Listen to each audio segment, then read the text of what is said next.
Alors l'hôpital, c'est aussi l'innovation, c'est offrir aux patients les dernières techniques avec bien sûr les compétences autour. Et 2023 pour nous, c'est l'arrivée de notre robot chirurgical qui va vous être présenté par l'équipe de chirurgie viscérale, Hamdi Braham et Virginie Herbeau. Merci.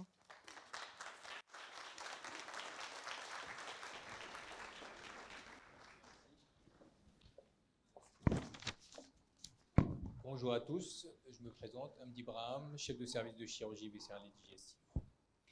Je vous souhaite tout d'abord une bonne année 2024, pleine de bonheur et réussite et surtout la santé. Pour nous, l'année 2023 a été une année exceptionnelle, suite bien sûr à l'acquisition du robot Da Vinci. Je tiens à remercier Mme Sanchez, le président de CMU, M. Lachgar, pour leur soutien et confiance, ainsi que toute l'équipe du directoire et surtout aussi sans oublier l'équipe du bloc. L'hôpital public donc, est le premier pilier de la santé et on doit avoir à notre disposition toujours les moyens, tous les moyens pour offrir à nos patients une prise en charge optimale. Avec mon binôme, Mme Herbeau, donc IBO de référente, nous avons eu une année très chargée en formation pour pouvoir enfin réaliser notre première intervention robot le 17 octobre 2023. Et c'est que du bonheur et beaucoup de travail aussi. Donc actuellement, toute l'équipe est rodée, et nous arrivons à enchaîner les interventions avec une fluidité exceptionnelle. Donc le robot, c'est l'avenir de la chirurgie.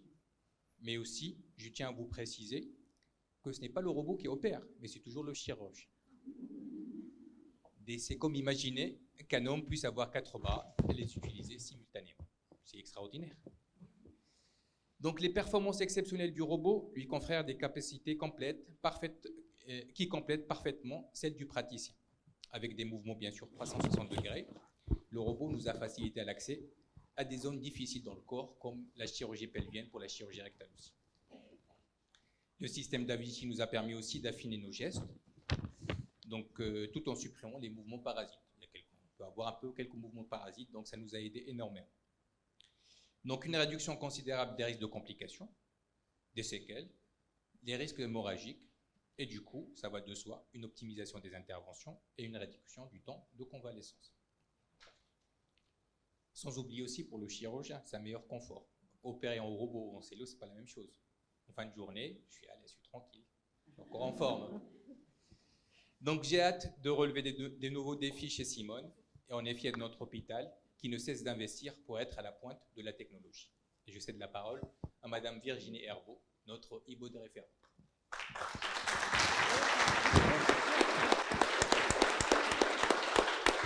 Bonjour à tous, je m'appelle Virginie Herbeau, je suis IBOD et référente pour la chirurgie viscérale sur le robot chirurgical. L'arrivée de ce robot au sein du bloc opératoire permet une efficacité, une précision exceptionnelle dans les opérations chirurgicales, minimisant les erreurs et améliorant les résultats pour les patients. Il contribue à accroître l'efficacité opérationnelle de notre bloc, à réduire le temps d'attente et à optimiser l'utilisation des ressources médicales et paramédicales. Il facilite la collaboration entre les professionnels du bloc. Pour moi, cette arrivée représente un vrai challenge, un défi quotidien. Il a fallu se réinventer et trouver de nouvelles procédures pour travailler ensemble. Je suis fière que l'hôpital nous ait fait confiance avec l'achat de ce robot. C'est pour moi le témoignage que l'hôpital Simone Veil s'engage en faveur de l'innovation. L'objectif ultime de ce robot est d'optimiser les résultats pour la prise en charge des patients. Il contribue à réduire les complications, le temps de récupération. Bref, il améliore les conditions de vie de nos patients. Et en tant que soignante, je ne peux que me réjouir. Ce nouveau challenge apporte déjà beaucoup à l'équipe et je suis certaine qu'il apportera encore plus dans le futur. Je vous remercie de votre attention et nous vous présentons nos meilleurs vœux pour cette année 2024.